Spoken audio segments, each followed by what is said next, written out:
Nous en étions aux réactions à l'étranger à l'occasion de la publication de votre livre « Ainsi parla l'oncle, docteur ». Quelles ont été les réactions à l'étranger? Les réactions ont été magnifiques. J'ai reçu des lettres du professeur Guimbert, de M. Loisy, qui était professeur au Collège de France, dont j'étais l'élève. J'ai reçu également de quelques-unes des plus hautes personnalités, de M. Bruno, entre autres, qui m'ont très vivement félicité d'avoir écrit cette œuvre. Et par ailleurs, en Afrique, ça a eu un retentissement formidable. C'est ainsi que longtemps après avoir écrit Ainsi parla l'oncle, j'ai été sollicité d'aller présider un séminaire sur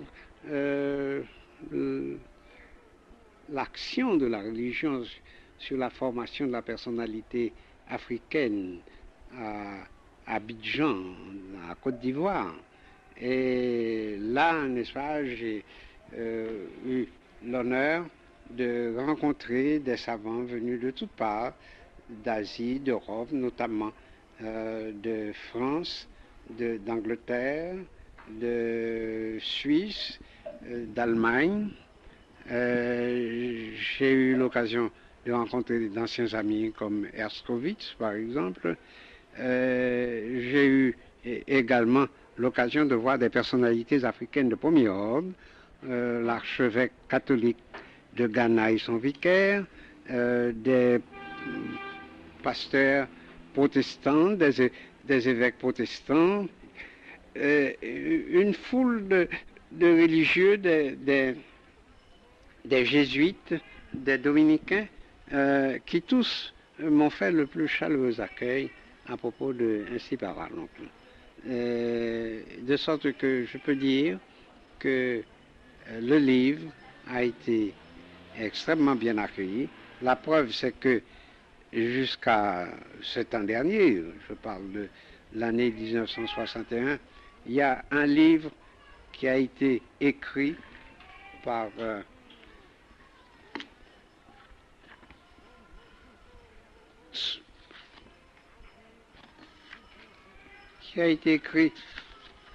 sous la supervision de l'Institut pédagogique africain et malgache et qui s'intitule Le livre unique de français de l'écolier africain, abondamment illustré, où il y a des exemples tirés des plus grands auteurs de la littérature française, Victor Hugo, Chateaubriand, des auteurs classiques tels que Alphonse Daudet et tous les autres du XIXe siècle. Et on m'a fait l'honneur de citer une page d'Ainsi parla l'oncle, et qui consacre évidemment l'influence du livre en Afrique.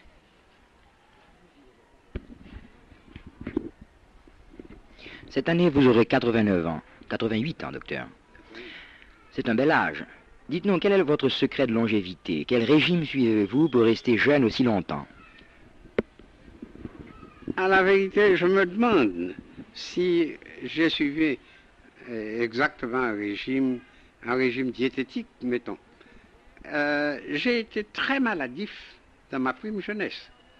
J'ai été assailli par les vers et j'ai failli mourir à plusieurs reprises. De sorte que depuis très jeune, on m'a assujetti à certaines restrictions au point de vue de la nourriture. Mais alors qu'en 1900, j'ai eu l'occasion de lire un livre de Metchnikov sur un livre. Metchnikov a été un professeur à l'Institut Pasteur et son livre est relatif à la longévité humaine par la diététique. Et Metchnikov a beaucoup vanté le régime des Bulgares qui, en général, se servent presque quotidiennement du lait caillé, qu'ils appellent le yogourt ou le yaourt. Et depuis 1900 que le livre a paru, je me suis mis à ce régime du yaourt. Je ne m'en suis jamais départi, même à l'étranger. C'est en quelque sorte le point fondamental de mon régime quotidien. Mais je dois dire que je suis plutôt un homme sobre. Je ne suis pas un buveur, je ne bois pas, je ne joue pas. Et même sur l'autre corde de l'activité humaine qui concerne l'amour, eh bien, je suis un homme plutôt sobre de ce côté-là. Évidemment, j'ai eu dans ma vie de brillantes étoiles qui ont constellé ma vie célibataire, mais je me suis abstenu toujours de fréquenter ce que les poètes appellent les étoiles éteintes.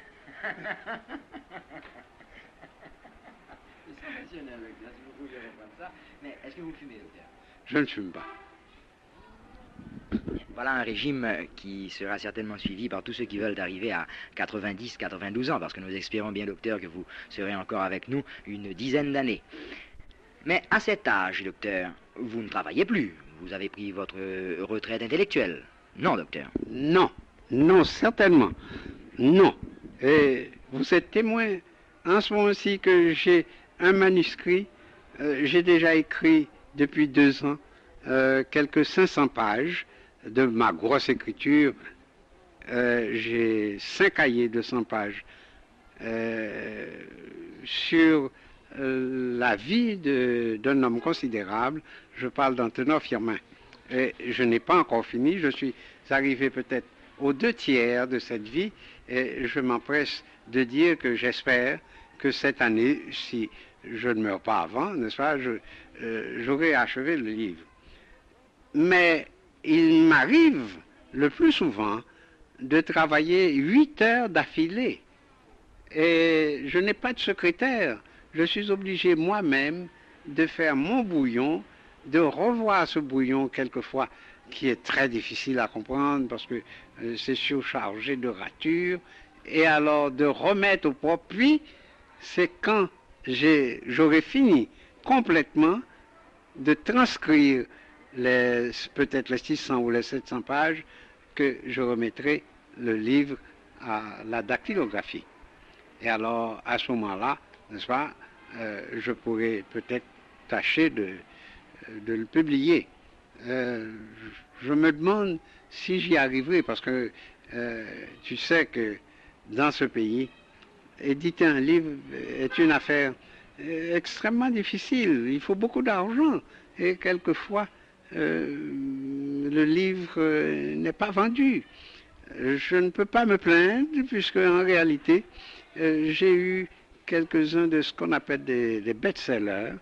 Par exemple, Ainsi parla l'oncle, qui a eu 2 éditions, mon livre sur la République d'Haïti et la République dominicaine, le livre récent que j'ai fait sur Villebois-Guillaume Sam, qui est complètement épuisé, n'est-ce pas? Mais alors, le marché du livre est très restreint, comme tu sais bien, est très restreint en Haïti, et c'est pour ça que, dès le début, j'ai été un des partisans les plus farouches de la campagne contre l'analphabétisation. Parce que, en réalité, n'est-ce pas, non seulement que c'est une œuvre d'une grande portée sociale et humanitaire, mais puisque c'est mon métier d'écrire, j'espère bien que si le marché du livre était un peu plus étendu, j'y trouverais mon profit. Revenons à vos écrits actuels. Vous nous dites travailler sur un essai sur Antonov Firmin. Alors, allons-y, docteur. Il me semble, non paradoxal, mais disons curieux, ou tout au moins extrêmement intéressant, d'étudier comme un fil conducteur à travers toutes vos œuvres. Reprenons un peu. Vos œuvres historiques, bien sûr, Vous avez d'abord eu un pamphlet sur l'homme de Cormier, sur Dessalines. C'est bien cela, docteur. Oui. Et puis, il y a eu un essai sur Jean-Pierre Boyer-Bazelet. Oui. Récemment, vous parliez d'un livre sur Villebon-Guillaume Sam. Et voici un dernier ouvrage sur Anténor Firmin. Voici 4 figures de l'histoire d'Haïti complètement différentes les unes des autres, n'est-ce pas, l'une de l'autre. Et quel a été l'intérêt de l'historien dans l'étude de ces 4 personnages historiques, très différents l'un de l'autre? À la vérité, j'ai toujours cherché l'homme à travers l'histoire que j'écris. L'homme de Cormier, je peux dire, je m'en flatte beaucoup, est un peu mon compatriote puisque je suis né à la Grande Rivière du Nord, au pied des Cormiers. Et j'ai été faire un pèlerinage à Viecaille, où la tradition veut que Dessalines y naquit. Mais Dessalines est un personnage tellement complexe que son histoire m'a toujours tenté, c'est-à-dire, je veux dire, que sa vie d'homme en dehors de ses activités militaires, de ses activités comme chef de l'État, mais sa vie d'esclave m'a toujours tenté. Et alors, j'ai cherché parmi les vieux de Cormier si je pouvais trouver quelques-uns d'entre eux qui avaient conservé des souvenirs qui ont été racontés de génération en génération sur Dessalines. J'en ai trouvé sans doute, mais c'était des souvenirs qui ne pouvaient pas être basés sur des faits authentiques. Et j'ai été très découragé, d'autant plus que sur Dessalines lui-même, j'ai commis l'erreur d'avoir édité ce qui est devenu le portrait officiel de Dessalines et qui est absolument faux et inauthentique. Non, docteur. Et pourquoi? Eh bien, vous récusez en quelque sorte une œuvre du début de votre carrière. Oui, parce que je vais te le dire tout de suite. Il y a 3 ans de cela, mon ami M. Viat a écrit dans une collection de la maison Quillet une monographie sur la République d'Haïti et a publié un Dessalines, le portrait d'un Dessalines qui n'a aucun rapport avec ce que nous connaissons. Je savais très bien que le Dessalines que nous avons à l'heure actuelle, dont la photographie est propagée, la statue qui domine au Champ de Mars, n'a aucun rapport avec la véritable physionomie de Dessalines. Parce que, à la Bibliothèque nationale, on a trouvé des lithographies authentiques de Dessalines, Dessalines empereur et Dessalines, si je veux dire, simple général. Et alors, c'est cela qui est authentique. Malheureusement, nous avons cherché à corroborer tous ces faits.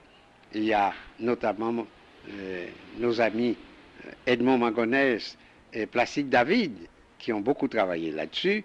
Ils n'ont rien publié, mais j'ai eu en main tous ces documents et je me suis rendu compte que ce qu'on considère comme le portrait de Dessalines, le buste de Normule Charles, puis la statue qui se trouve au Champ de Mars, n'a aucun rapport avec la véritable physionomie de Dessalines.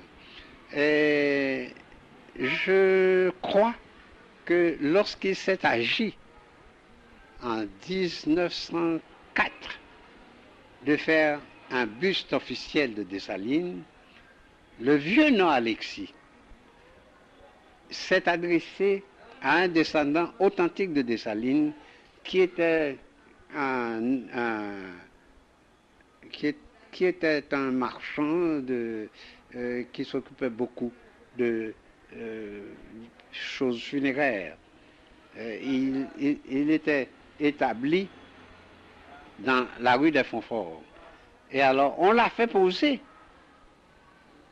pour avoir au moins un portrait de famille. Mais c'est celui-là qui a été vulgarisé,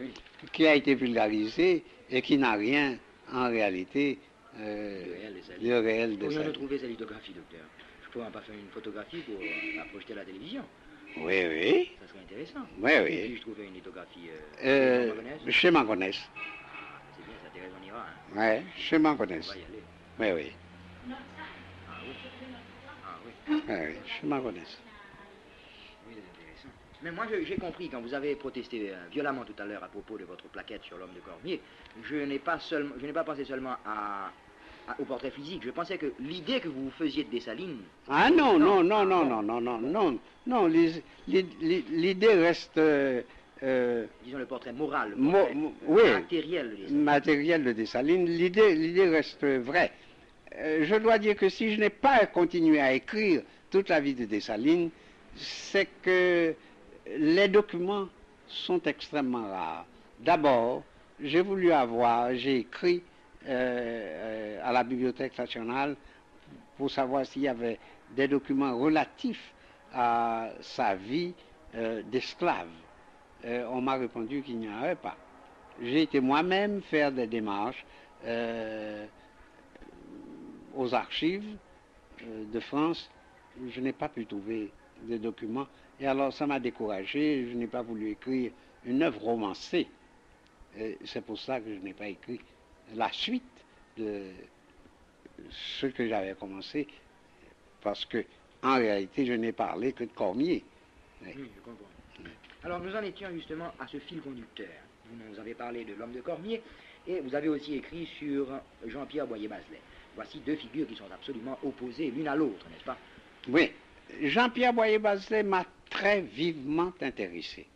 Et je vais vous dire tout de suite les raisons essentielles de cet intérêt.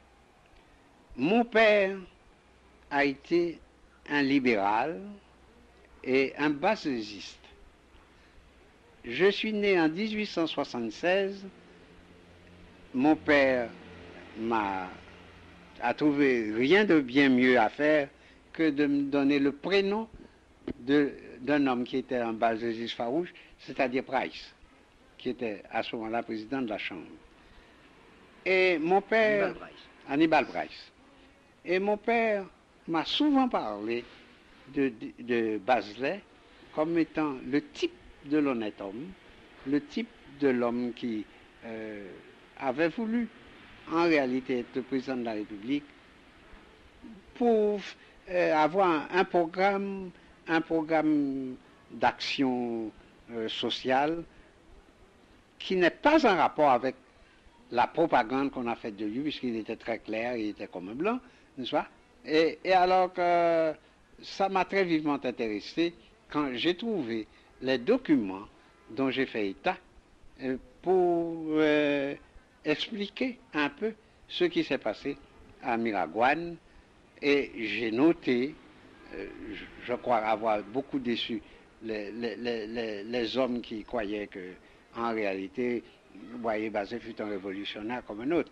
Mais dans ce petit livre, on peut voir combien c'était un homme extrêmement méticuleux, extrêmement pointilleux pour tout ce qui concerne la direction de l'opération militaire et la direction de l'opération financière.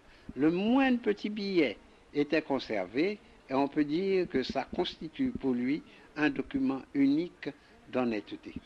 Et alors, ça m'a beaucoup plu de faire un Bazelet dans le drame de Miragoâne. Maintenant, en ce qui concerne Vivant Guillaume Sam, mais j'ai raconté dans le livre pourquoi je l'ai écrit. C'était un homme qui n'était pas précisément ce qu'on appelle un politicien dans ce pays. D'abord, il avait une horreur du mensonge. Il était bref, net et absolument intransigeant en ces matières. Et je suis très heureux de dire que l'amitié qu'il a eue pour moi, amitié dont il a fait constamment état, c'est que il disait de moi, c'était très flatteur, voici l'homme que j'aime, parce que ses propos sont toujours des propos d'un homme qui aime la vérité et qui hait le mensonge. Et alors, comme je sais que dans la vie qu'il a menée au Palais national, pendant la courte durée de son gouvernement, était une vie de lutte.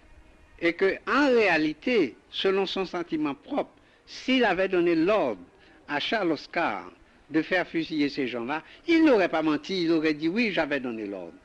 Mais je savais très bien qu'il n'avait pas pu donner l'ordre parce que, auparavant, j'avais causé avec lui des tendances de Charles Oscar.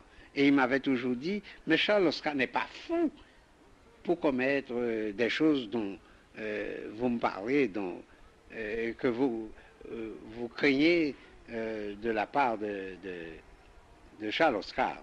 Parce qu'un jour, Charles Oscar m'avait dit qu'il s'est entré à la légation de France pour poignarder Charles Zamor. Et alors j'ai été me plaindre au président en lui disant, pardon, voici tel et tel propos que m'a tenu Charles Oscar. Et alors il a eu, comme toujours, un mouvement de colère en me disant, mais non, Charles Oscar n'est pas fou pour faire des choses pareilles. Permettez que je vous interrompe un petit moment à propos du Landrieux. Avez-vous eu, dans votre plaquette, dans votre livre sur Villebrun, vous vous êtes intéressé à réhabiliter, non réhabiliter, mais justifier la journée de juillet, n'est-ce pas, et décharger les épaules de Villebrun de la responsabilité du massacre des prisons. C'est bien clair, n'est-ce pas? C'est ça, le centre de votre livre est là-dessus. Mais il ressort un tout petit peu, légèrement, enfin, c'est l'impression que j'ai eue à la lecture de vos souvenirs sur Villebrun et des souvenirs que vous avez accumulés autour de lui. Il ressort que Villebrun avait eu un propos, un dessein politique qu'il n'a pas pu réaliser. Ai-je été justement impressionné? Oui. Il m'avait positivement dit ceci, qu'il a besoin de stabiliser d'abord son gouvernement pour faire les réformes qu'il avait en vue. Et d'abord, c'était un homme qui avait un respect scrupuleux de la Constitution. Et comme un jour, juste au moment où on devait consacrer sa présidence par une élection du corps législatif, des gens s'alarmaient parce que celui qui briguait la présidence de l'Assemblée nationale, M. Stéphane Lafontaine, était son ennemi personnel. J'ai été lui en parler. Il m'a dit non, je ne veux pas me mêler de la cuisine parlementaire au point de contribuer à faire élire un président du Sénat. J'ai été trop souvent froissé de l'immixtion des chefs d'État dans les affaires particulières parce que j'ai été président de chambre pendant une dizaine d'années pour que moi je vienne donner l'exemple de cette immixtion à propos d'une élection du président du Sénat. Laissez ces gens-là faire leur affaire, qu'ils nomment le président qu'ils veulent. Et alors, cet homme qui aurait pu accepter les propositions que lui avait faites le représentant de M. Wilson, M. Miller, avait des scrupules fondamentaux, des scrupules patriotiques de ne rien accepter qui ne fût accepté par la représentation nationale d'alors. Et c'est pour ça que chaque fois qu'il y avait une proposition américaine, il faisait venir le président du comité des affaires étrangères du Sénat, celui de la Chambre, le président de la Chambre, le président du Sénat, en conseil des secrétaires d'État, pour discuter largement sur les propositions américaines.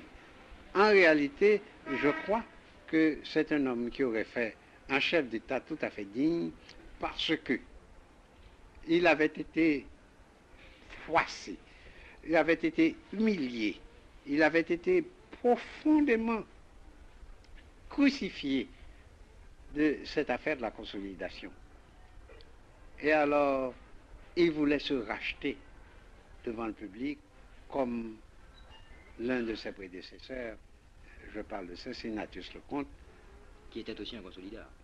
Un consolidaire, et qui a eu à un moment donné presque tout le pays après lui, parce qu'il a commencé des réformes de profondeur, l'armée et tout le reste.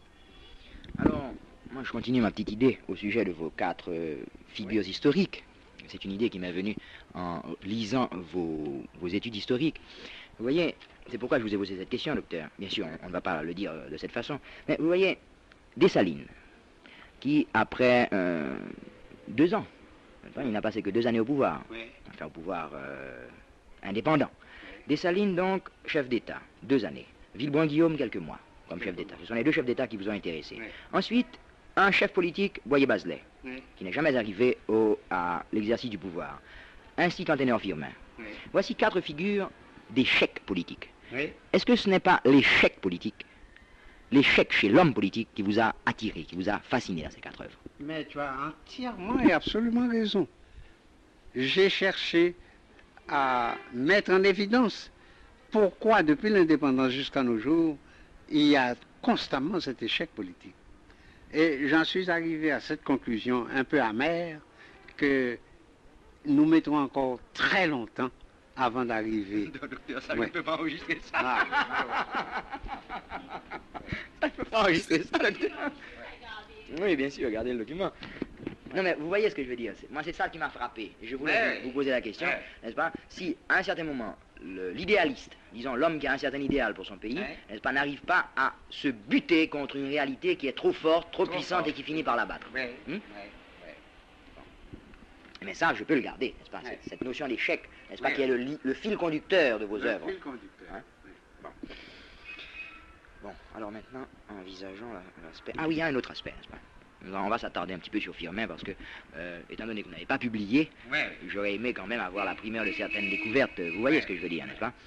Alors, à propos d'Anténor Firmin, nous avons tous lu, le téléspectateur connaît vos 3 œuvres sur L'homme de Cormier, Villebranche-Guillaume et Boyer-Bazelet.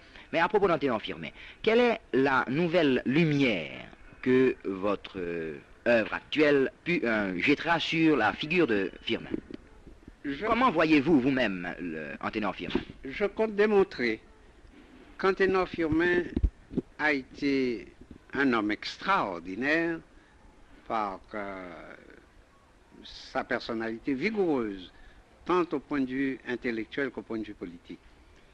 Je tends à démontrer que lorsqu'il a pris les finances de ce pays après les événements de 1888, après la guerre civile entre le nord, le nord-ouest, l'Artibonite, et l'ouest et le sud, pour établir l'équilibre financier, il n'a pas cherché, comme les autres, à bouleverser la structure économique de ce pays.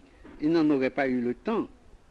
Et alors, pour lui, l'essentiel dans la gestion de nos finances, c'est d'abord une administration sérieuse, l'honnêteté et ramener en réalité nos dépenses à nos possibilités de les satisfaire. Je veux dire que comme un bon chef de maison de commerce, n'est-ce pas? Il a fait la comptabilité de la République d'Haïti. Pardon. Il n'a pas voulu établir un budget au-dessus de nos recettes. Et c'est la chose fondamentale de ce pays depuis les origines jusqu'à nos jours. Quand il a été nommé ministre des Finances après l'insurrection qui a duré une année entre l'Ouest et le Nord, sa première légitime, à la chute de légitime. Toutes ses préoccupations étaient de réformer le personnel administratif pour le ramener à un certain niveau de scrupule et d'honnêteté dans la manutention des affaires publiques. Et ensuite, chercher de telle façon que les ressources du pays puissent suffire à couvrir les dépenses de l'administration sans recourir à ces emprunts onéreux, car il y a une chose que je vais mettre en évidence. Il a été nommé ministre des Finances exactement en octobre 1889 et il a quitté le pouvoir en mai 1891. Mais pendant cette période, il n'a jamais fait d'emprunt. Il a toujours payé rationnellement toutes les obligations de l'État dans tous les départements généralement quelconques. Quand il a été appelé par Tirésia Simonsam pour succéder à Fouchard, sa grande préoccupation, ce qu'on a appelé le programme du 4 janvier 1896, ça a été, et il a écrit au président